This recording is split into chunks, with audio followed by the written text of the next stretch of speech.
Aleluya. Vamos a estar hablando de la esperanza. De la esperanza.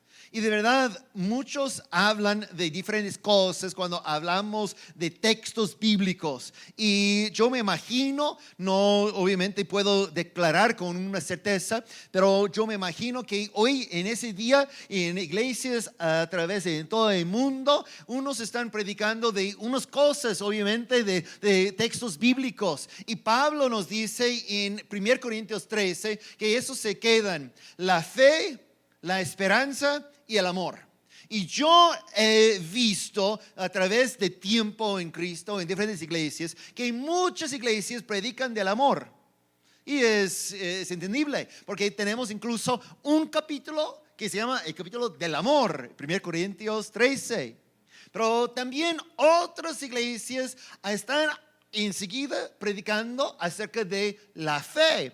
Pues también tenemos un capítulo de la fe, es Hebreos 11. Pero cuando llegamos a esa esperanza, yo no escucho muchos hablando ni predicando acerca de la esperanza. Pues incluso no tiene un capítulo dedicado. A lo mejor en vez de dedicar un capítulo, está dedicada toda la Biblia a ese tema, porque estamos usando la Biblia como información básica, información de fundamento para tener una vida de la esperanza. Pero hoy sí vamos a estar hablando de la esperanza. Y yo no sé, no me parece como quiere conectar, no sé qué pasó. Puede ser que necesito decir tecnología. Funciona a veces muy bien y a veces no. Yo encuentro el problema. Ok. Es porque no sabía qué estoy haciendo. A lo mejor. Entonces, aquí estamos. Y yo hice una investigación. En el internet puede buscar y encontrar mucho detalle de diferentes cosas. Y sabe que ahorita estamos en un tiempo muy elevado de gente quien toma su vida. El suicidio ahorita ha subido muchísimo. De verdad, en todo el nivel, al nivel mundial, está subiendo, no solamente en México, pero en diferentes países. Pueden encontrar estadísticas de todo el mundo. Y en el año 2000 fue el nivel bajo de 50 años. Pero desde 2000, entonces 2001, hasta el día hoy, el último fue 2018, que está registrado en el año, está aumentando, subiendo todos los años en 18 años, imagínense. Ese me habla mucho acerca del asunto de que afuera de la iglesia falta mucha la esperanza. Porque uno se toma su vida cuando está en una condición que dice, ya no va a mejorar, estoy enfermo, tengo ese problema. Incluso hoy recibí noticia de que una persona tomó la vida solamente por estar deprimida, porque su hermana fue matada en una matanza en la escuela hace un tiempo, y por culpabilidad de que no fue ella, se tomó su vida. Está el mundo sin esperanza.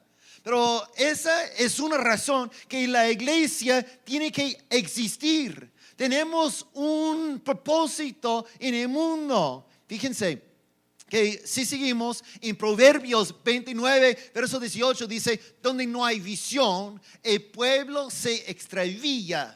Dichosos los que son obedientes a la ley. Vamos a estar analizando un poquito lo que quiere decir ese verso. Primero tenemos que definir qué es la esperanza. La esperanza, como vamos a definir en esta mañana, es como una anticipación del futuro deseado. Algo deseado, basada en un base de entendimiento aceptado. En otras palabras, tenemos suficiente información hoy para tener esperanza de día de mañana. Si no tengo suficiente información, entonces no tengo base para esperar algo mañana. Si yo no tengo trabajo hoy, no tengo esperanza de levantarme mañana y ganar. Es un base de entendimiento que soporta la esperanza. Pero fíjense en el verso, dice: donde no hay visión, el pueblo se extravía. Cuando está hablando de visión, está hablando de esperanza por un futuro.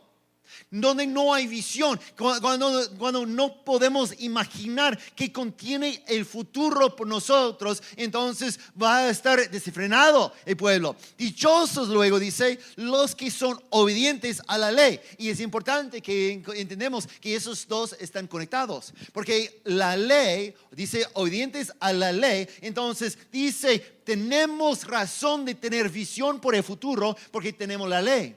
Podemos nosotros pensar en una forma más amplia y pensar no solamente en la ley, sino en toda la palabra de Dios. Toda la palabra de Dios podemos nosotros usar como un fundamento para tener esperanza del futuro. Y ese fue el motivo por todos los pueblos, todas las generaciones de Israel, desde Moisés hasta el día de Jesús. Y luego todavía la iglesia tiene su esperanza. ¿Por qué? Porque en Apocalipsis incluso tenemos la esperanza de unos detalles, un fundamento que podemos nosotros decir, ese va a ser el futuro. Y con esa podemos tener suficiente para mantener la esperanza. Pero tengo un problema. El problema es esa. Yo voy de iglesia a iglesia, estoy ministrando, como acabé de mencionar. En la semana pasada estuve en varias iglesias. Y a ver, no hay mucha esperanza incluso dentro de la iglesia. La gente llega y sale con la misma cara.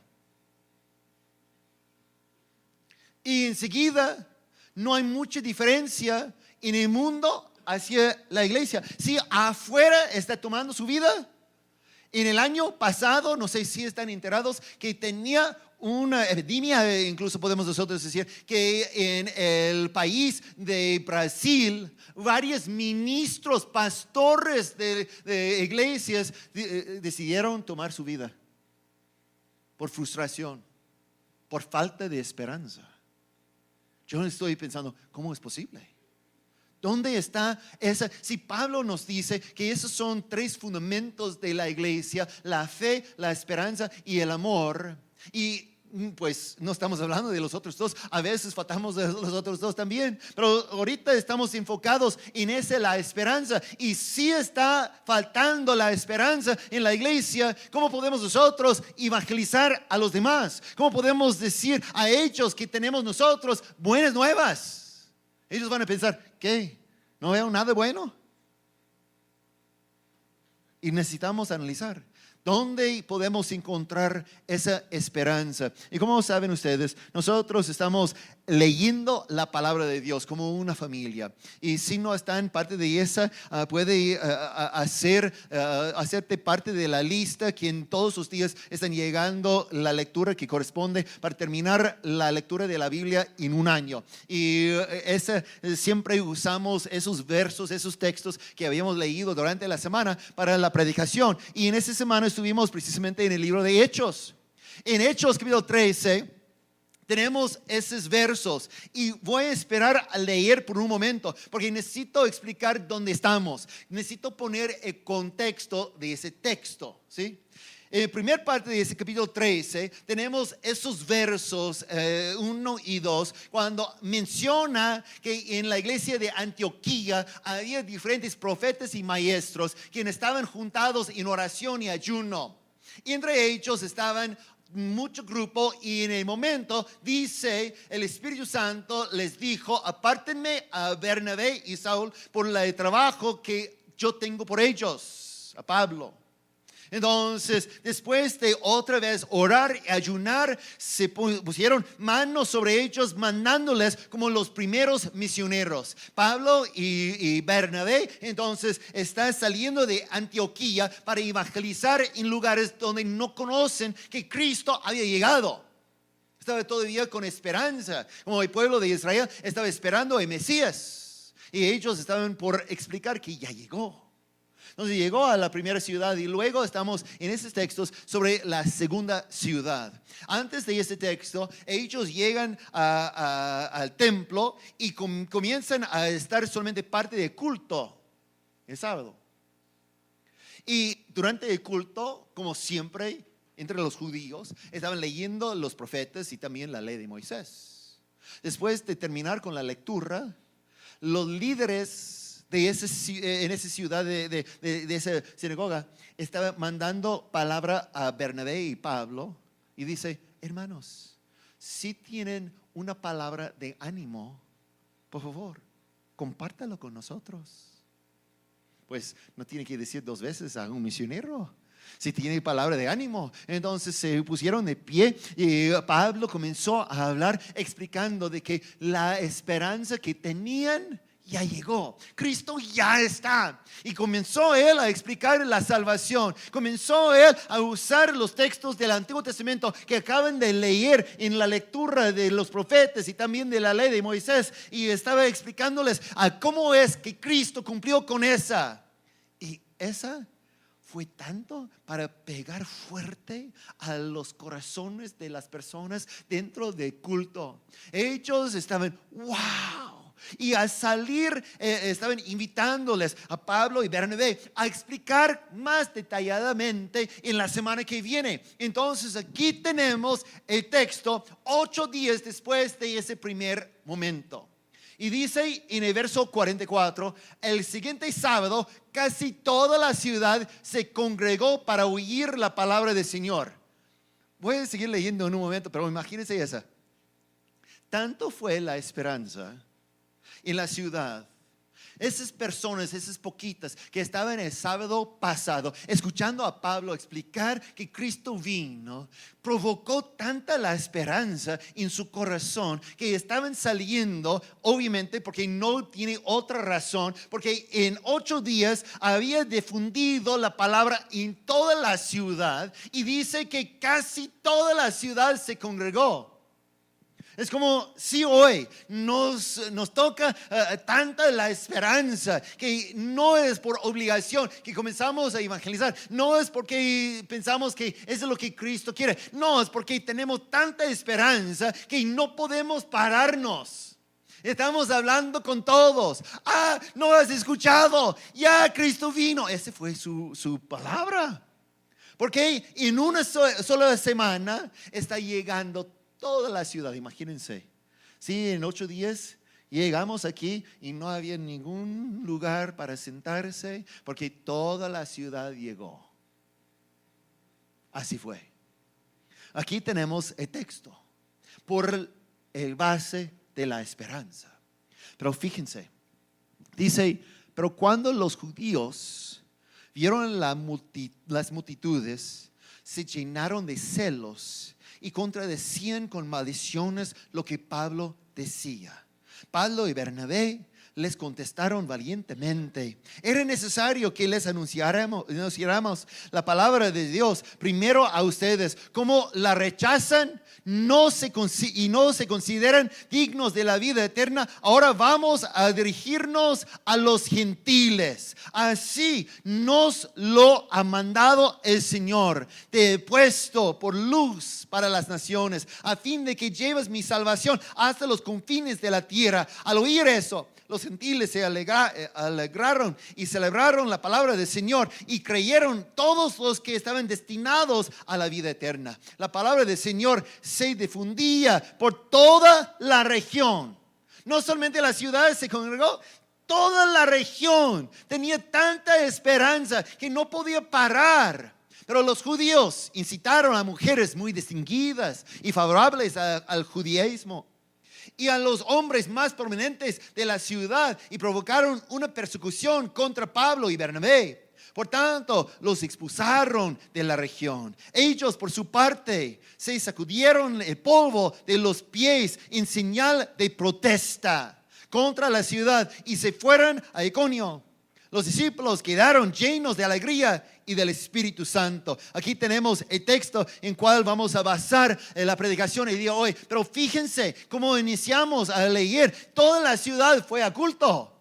Es algo poderoso imaginar cuando tenemos la esperanza de vida.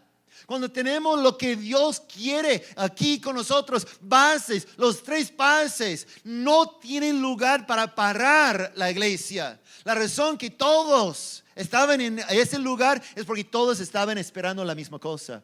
Y sabiendo o no, el mundo está esperando.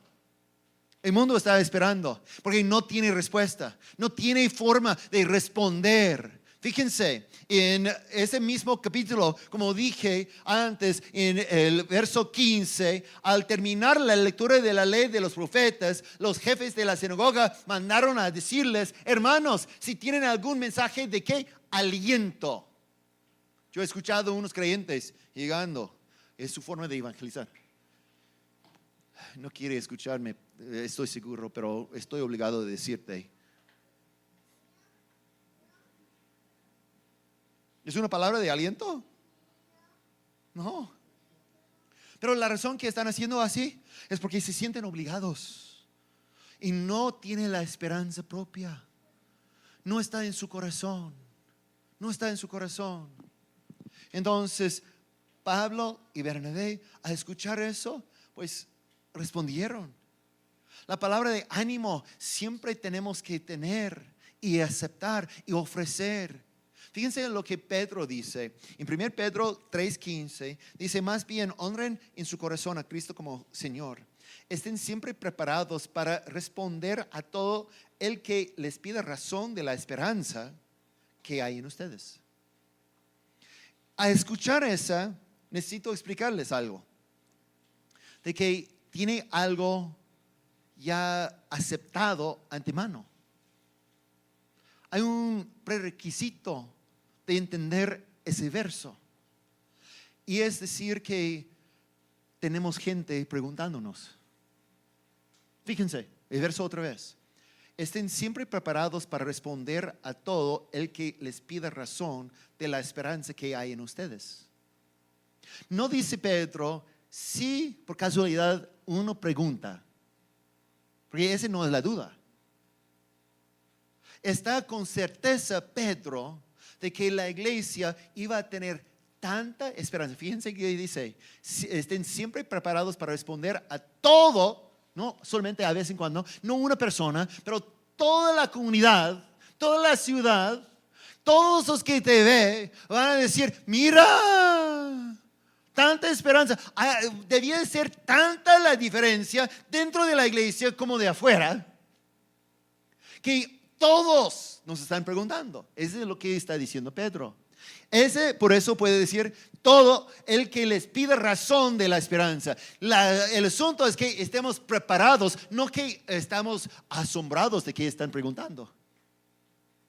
Entonces les presento, no para molestarles, no, ni para ofenderles, pero con qué frecuencia está llegando el mundo preguntándote, de explicar la razón por la esperanza que tiene. A lo mejor es porque como creyente no está caminando como una persona con esperanza. Vamos a hablar de eso, cómo podemos recuperar la esperanza que tenemos.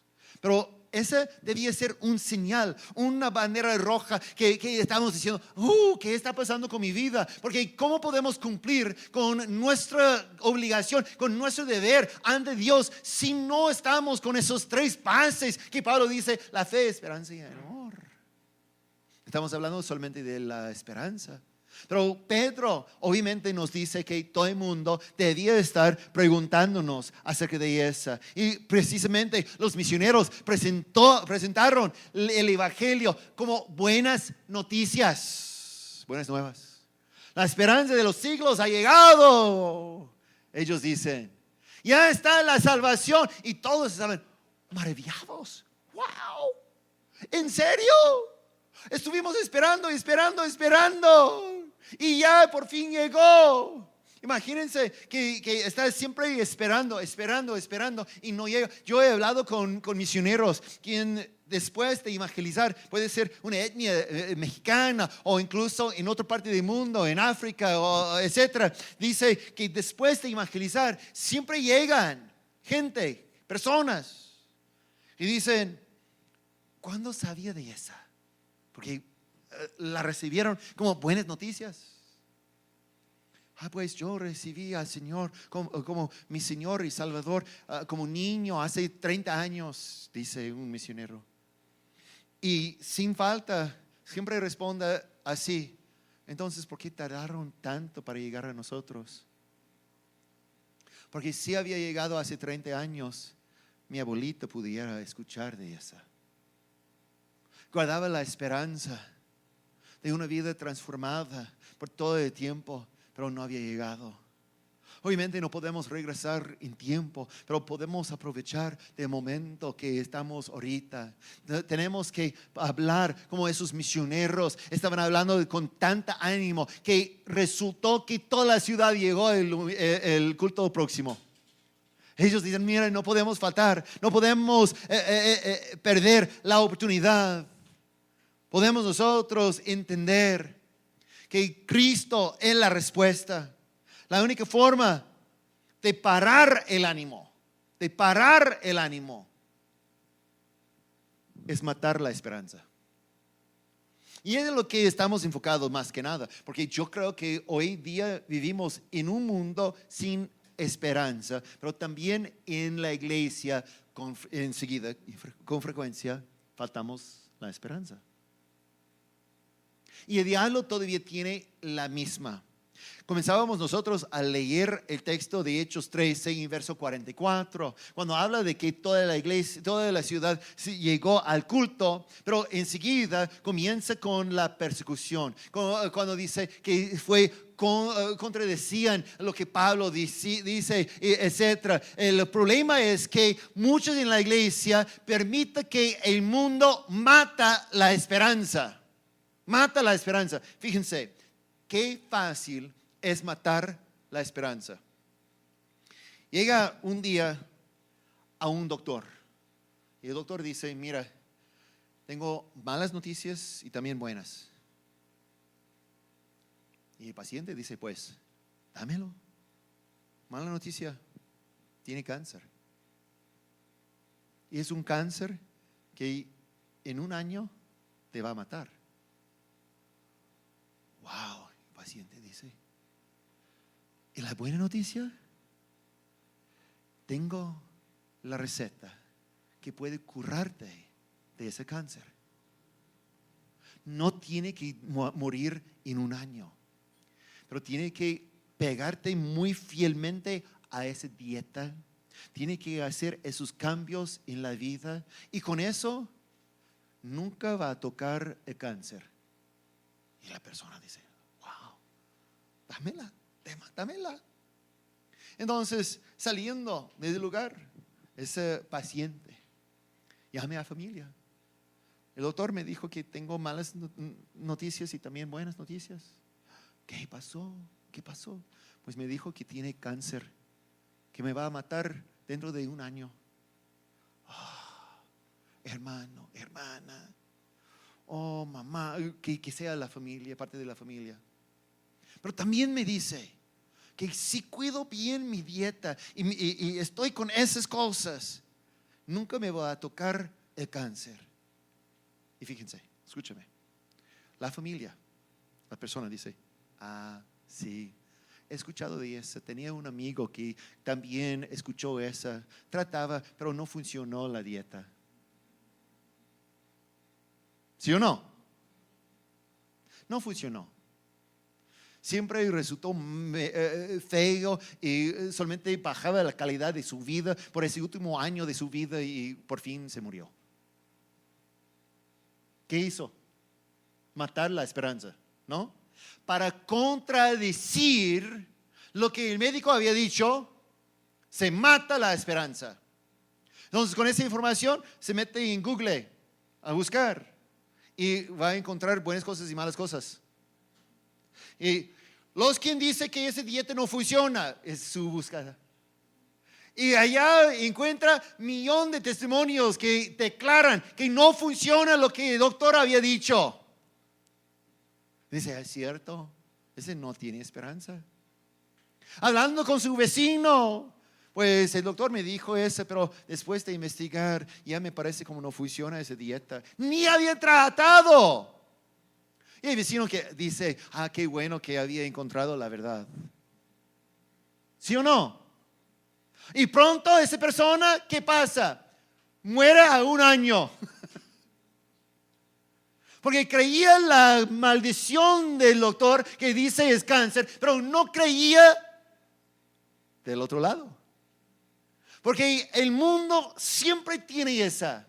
forma de matar la esperanza. Y yo me preocupo de que a veces llega incluso a la iglesia, como en el día allá, cuando comenzaron a todos, incluso que pusieron a todas las mujeres distinguidas y los hombres prominentes, y ellos estaban contradeciendo lo que Pablo dice. Estaban saliendo a la ciudad. Sí, he escuchado lo que Pablo y Bernabé están predicando, pero no saben que también fueron quitado, corrido de esa ciudad. Estaban diciendo eso a todos, pero no es verdad, porque no pasó. Incluso yo apenas escuché que no, los soldados allá guardando la tumba de Cristo Jesús solamente se dormían. ¿Sí o no? Comenzaron a contradecir lo que estaba predicando con mucho ánimo. ¿Con qué fin? A matar la esperanza. Porque si la esperanza seguía, iba a evangelizar a todos. Todos iban a conocer y todos van a entregar su vida a ese Cristo Jesús. Y ese debía ser. Porque de verdad tenemos motivo de esperanza. Pero el problema es que la iglesia llega y a veces escucha más que el mundo, que la base de entendimiento que tenemos que es la palabra de Dios. La palabra de Dios. En Joel, capítulo 2, en ese capítulo tenemos un texto en cual incluso Pedro usaba en su predicación el día de Pentecostés. Pero comenzamos aquí en verso 23. Dice: alégrense, hijos de Sión, regocíjense en el Señor su Dios, que a su tiempo les dará las lluvias de otoño. Fíjense que dice a su tiempo. Ellos estaban viviendo en un tiempo, una época muy difícil. Cuando comenzaron a tener algo, la langosta llegaron para comer. Y ese no solamente hablamos de un animalito, sino los enemigos llegaron para robar la cosecha. Quitaron ellos toda esperanza en Israel. ¿Por qué salimos y preparamos la tierra? ¿Por qué trabajamos en la tierra? Dicen, no va a brotar nada, porque incluso ahorita no llueva, no tiene nada de humedad. Pero llega el profeta y dice: escucha la voz de Dios. Dice: les enviará la lluvia, la de otoño y la de primavera, como en tiempos pasados. Va a regresar, pero requiere que ustedes me crean. Tienen la base de información suficiente para tener la esperanza, motivándoles de salir mañana y preparar la tierra. Tienen que hacerlo. Las eras se llenaron de grano. Ni en su vida había visto. Pero Jesús, pues Dios está diciendo: los lagares rebosarán de vino nuevo y de aceite. Yo les compensaré a ustedes por los años, por años tiene el robo de no solamente su cosecha, pero su esperanza. Y Dios está tratando de poner esperanza, aliento nuevo en su vida con la información necesaria. Es la razón que es tan importante que la iglesia siga estudiando la palabra de Dios día tras día, orando, estando con Él, porque necesitamos conectarnos con Él para tener la base, para sostener la esperanza de mañana. Dice: por los años en que todo lo devoró, ese gran ejército de langostas que envié contra ustedes, las grandes, los pequeños, las larvas y las orugas, ustedes comerán en abundancia hasta saciarse. Y no podían incluso recordar la última vez en cuando fueran saciados. Alabarán el nombre del Señor su Dios y hará maravillas por ustedes. Nunca más será avergonzado mi pueblo. Entonces sabrán que yo estoy en medio de Israel, que yo soy el Señor su Dios y no hay otro fuera de mí. Nunca más será avergonzado mi pueblo. Después de eso, fíjense que da suficiente información para decir: pruébame. Y en 6 meses están viendo otoño y luego la lluvia de primavera. Con esa base, luego Dios dice: y fíjense, voy a decirles que dice después de esto. Es decir, en el futuro de largo plazo, cientos de años en el futuro. Porque aquí tenemos lo que pasó el día de Pentecostés. Dice, derramaré mi espíritu sobre todo el género humano. Los hijos y las hijas de ustedes profetizarán. Tendrán sueños los ancianos y visiones los jóvenes. En esos días derramaré mi espíritu aún sobre los siervos y las siervas. Está poniendo encima todo suficiente para tener esperanza. Y estaba todavía en la comunidad esperando esa cuando Pablo y Bernabé llegaron para testificar. Ya llegó. Y esa esperanza fue suficiente, como dije, para llenar la iglesia. Para llenar la iglesia. Pero la pregunta que tenemos hoy es: ¿por qué no está ahorita la iglesia con tanta esperanza? Con tanta esperanza. ¿Dónde está? Es porque la esperanza requiere una vista clara del futuro. Como dice aquí en ese texto de Joel, necesitaba entender, eso es lo que va a pasar. Y luego cuando pasaba, tenía algo para concretar y decir, yo tengo razón de tener esperanza.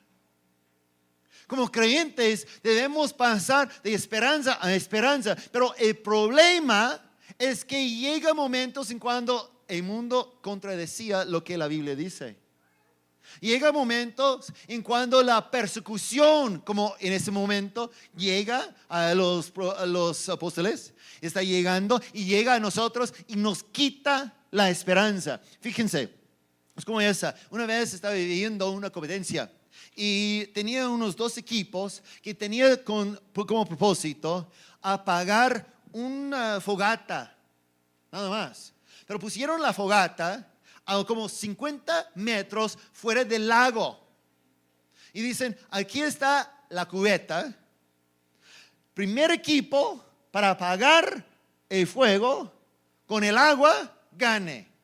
Pero fíjense, habían hecho como 50 hoyos en esa cubeta.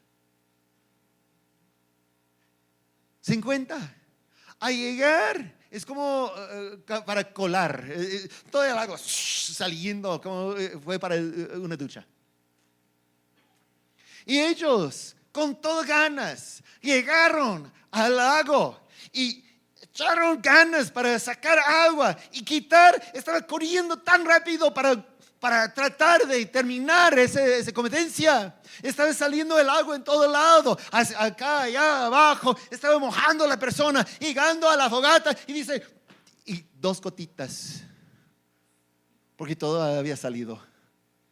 Corriendo, regresando 50 metros. Otra vez agarrando todo el agua que puede, pero al llegar nunca lograron apagar el fuego. Y eso yo creo que es un problema que tenemos en la iglesia a veces. Es que llegamos a un culto, se llenamos con esperanza, se llenamos con la presencia de Dios y estamos bien, pero en el proceso de una semana o en el proceso de correr esos 50 metros, estamos con el mundo quien está penetrando la vida con tantas dudas, tantas cosas, que está contradiciendo lo que dice la Biblia. Llegamos al fin y no tenemos nada. No tenemos nada. Pero les propongo algo. No tenemos que terminar así. No podemos vivir afuera del mundo. A salir de ese culto, todos vamos a estar caminando en un mundo quien va a contradecir, va a tratar de matar la esperanza. La única cosa que podemos nosotros hacer es esa. Otra vez regresamos a esa cubeta. Imagínense con 50 hoyos en la cubeta y tratar de correr. Ahorita, antes de terminar con esa idea, quiero traerles a unos lugares que se llenan las pipas de agua. ¿Han visto esos? Que tiene ese tubo de como 6 pulgadas que sale arriba y luego tiene su codo hacia abajo. Y cuando está estacionado abajo el camión de la pipa, se abre la llave y un chorro de agua sale y se llena esa pipa en unos minutos nada más. Ahorita imagínense esa. la persona con una cubeta que tiene 50 hoyos, se llena con agua en el lago, pero en vez de correr, ahorita camine precisamente a la velocidad que está el chorro de arriba. Incluso está saliendo abajo, pero más está saliendo por arriba, porque el chorro se llena más rápido que los 50 hoyos puede salir. ¿Me explica? Llegando al fin, se apaga el fuego. La meta como iglesia es mantenernos bajo el chorro. Quiero regresar y recordarles. El último verso del texto de Hechos 13 y verso 55 dice que todos los discípulos fueron llenos de alegría y del Espíritu Santo. No solamente lleno una vez y ya, sino llenos y estaban siendo llenados por el Espíritu Santo. La forma en que la iglesia puede mantener la esperanza es mientras estamos caminando bajo el chorro de Dios, que es el Espíritu Santo. Que estemos nosotros siempre llenos del Espíritu Santo. En Proverbios 24, verso 10 dice: si en el día de la aflicción te desanimas, muy limitada es tu fortaleza.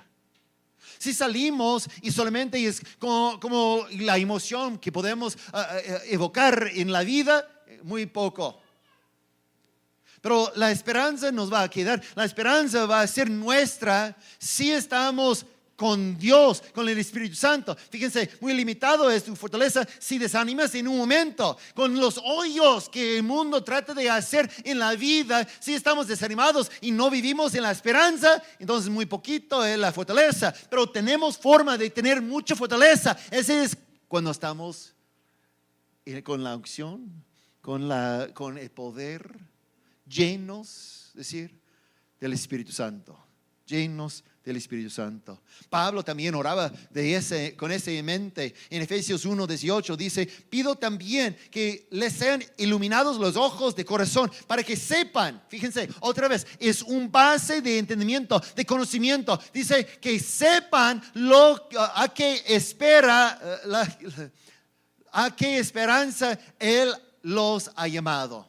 De corazón. Y está Él diciendo: pido también que les sean iluminados los ojos de corazón para que sepan a qué esperanza Él los ha llamado, cuál es la riqueza de su gloriosa herencia entre los santos, que Él quiere siempre derramar o ser herencia de nosotros. Está pidiendo Pablo que entendemos eso, que tenemos como base para sostener la esperanza en el futuro. Ese es algo que nosotros tenemos que recordar. Tenemos que recordar.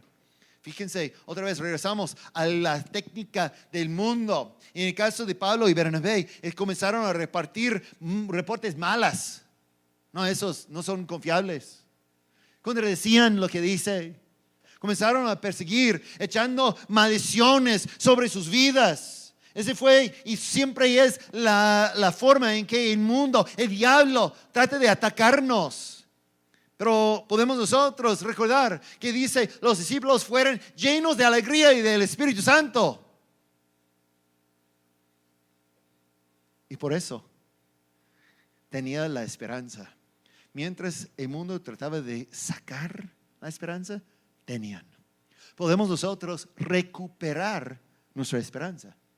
Si estamos aquí y decimos: no, de verdad, pastor, no muchos están llegando a mí preguntando la razón por la esperanza, porque no creo que estoy caminando como con mucha esperanza. Pero todavía podemos recuperar. Aquí tenemos la forma de estar siempre bajo el chorro del Espíritu Santo. Mientras escuchamos al Espíritu Santo, podíamos nosotros mantener la esperanza. Podemos nosotros, pero depende en quién escuchamos. ¿A quién escuchamos? Podemos nosotros escuchar a Dios no solamente el domingo, no solamente en un culto.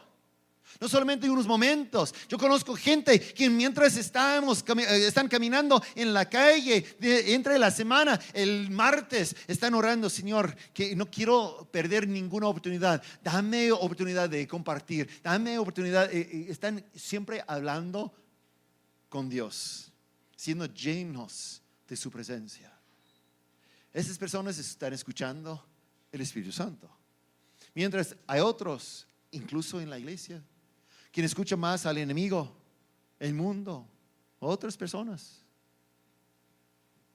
Están escuchando a esa persona y dice: sí, he escuchado esa antes, no funciona. Y con esa se quita toda la esperanza. Pero la decisión es nuestra. ¿Quién escuchamos? Porque depende la esperanza de la información que tienes. Tenemos nosotros la esperanza necesaria. Tenemos nosotros la esperanza. Y les quiero preguntar, a terminar, ¿cómo está tu esperanza? ¿Cómo está tu esperanza? Tu esperanza es como ese agua que está tirada toda esa distancia de 50 metros y llega al fin sin nada. ¿O está creciendo? ¿Cómo está la esperanza? Si confiamos en Dios, su plan es bueno y Él sabe bien qué iba a pasar en el futuro. Él tiene todo entendimiento. Había dado suficiente información para que tengamos nosotros la confianza y podemos esperarle. Pero necesitamos ser diferentes. Necesitamos caminar en el mundo. Y ellos traten de contradecir, traten de perseguir, traten de hacer todas esas cosas, hacer más hoyos. Y podemos nosotros decir: está bien, eche todos los hoyos que quiere, porque voy a regar todo el mundo mientras estoy caminando. Entonces, porque el Espíritu de Dios está siendo derramado sobre mi vida todos los días. Esa es la única cosa que podemos mantener como esperanza. Y quiero animarles. Usa ese verso de 1 Pedro como forma de calificar la esperanza. Les pregunto otra vez: ¿está llegando todos preguntándoles por la razón de la esperanza que tienen? Si no, entonces a lo mejor tenemos que subir el nivel de la esperanza que tenemos. Entonces el mundo va a decir: wow, hay algo diferente. El mundo no tiene esperanza, y mientras está cayendo el mundo por su falta de esperanza, vamos a brillar aún más cuando tenemos la esperanza. Inclina su rostro conmigo, por favor.